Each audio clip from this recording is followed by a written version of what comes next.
Well, good morning. Thought we'd do a little video on the grounds and gardens of Hooray Hall. Here's the entrance gates.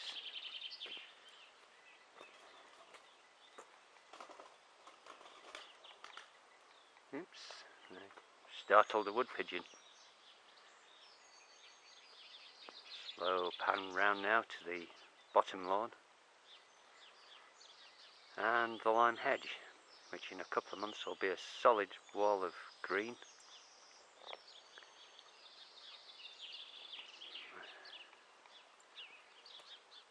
I'll put a bit of film up later when it's in full bloom. And looking along towards the fountain.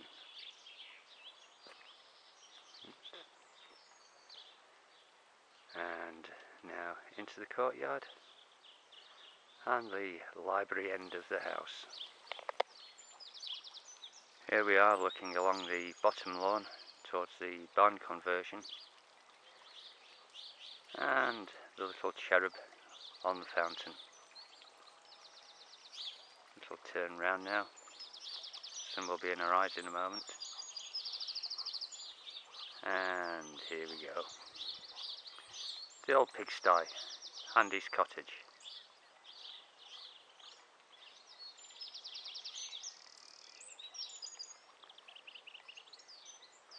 It's over towards our neighbour's house.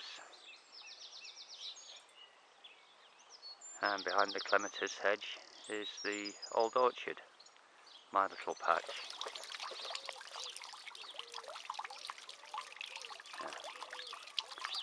My dogs all think that the fountain is their own personal drinking trough.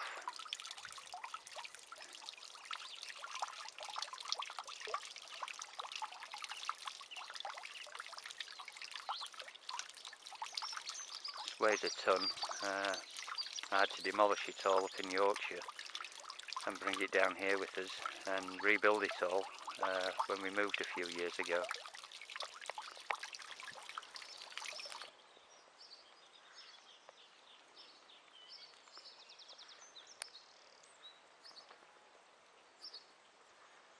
This is the new hellebore or Christmas rose garden.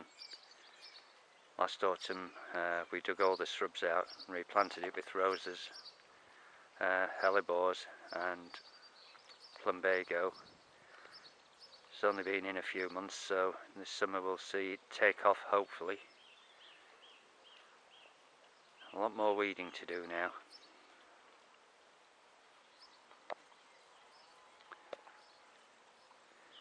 And the barn conversion,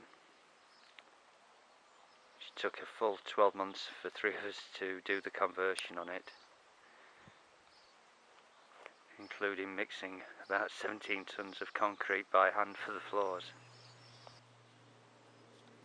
This is the entrance to the woods and the sunken footpath, which was put in because it's actually a public right of way across the property. And the sunken footpath at least keeps the walkers from looking over the garden wall into the top gardens.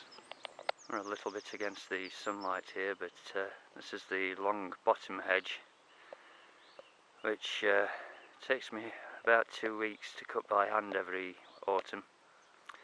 This year we gave it a big cut and took several feet off the top.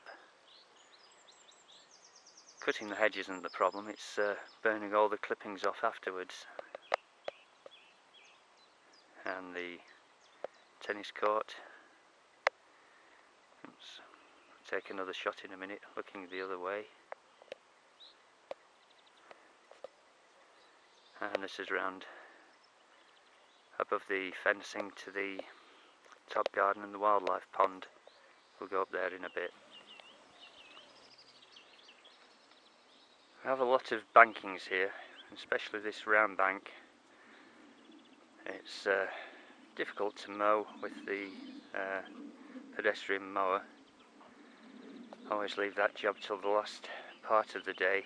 I don't really feel like doing much else after I've done that.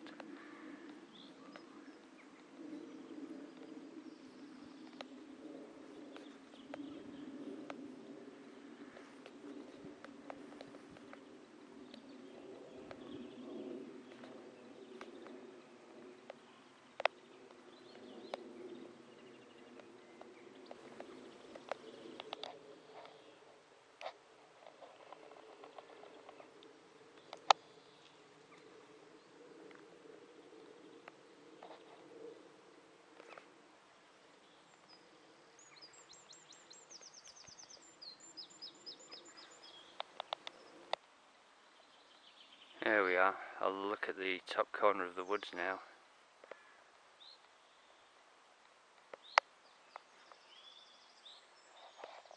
Try and keep most of the grass down to sort of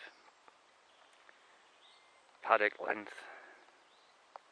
If it gets too long, it becomes a bit of a nightmare for maintaining. Although I do like to leave one or two long woolly patches. It's a great habitat for the voles and the mice, and the clear areas actually encourages a lot of the local owl life to come in. Get several deer each week coming in through the woods. They cause a little bit of damage, but not too much. The worst visitors we have are the badgers. They tend to leave quite large holes in the footpaths.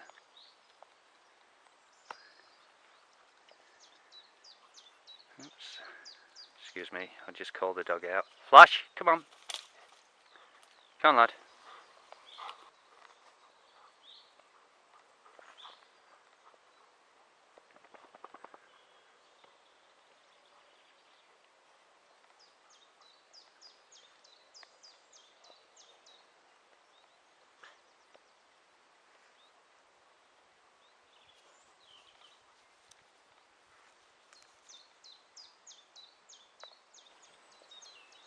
Oh, I forgot to mention the dry stone wall. Although I can't claim to have built it, I did dig all the foundations for it and carried virtually every single stone from down by the entrance up here to the bank and stack it ready for the chap that did the laying of it. Oops, there we go. That was a nice couple of weeks' work. It's not a bad scene to look out onto every morning.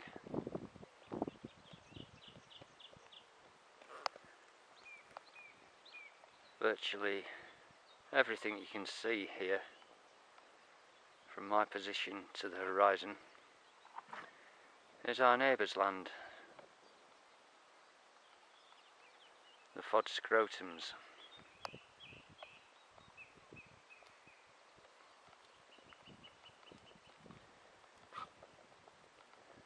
There we are, looking over in the direction of the little village that belongs to the estate.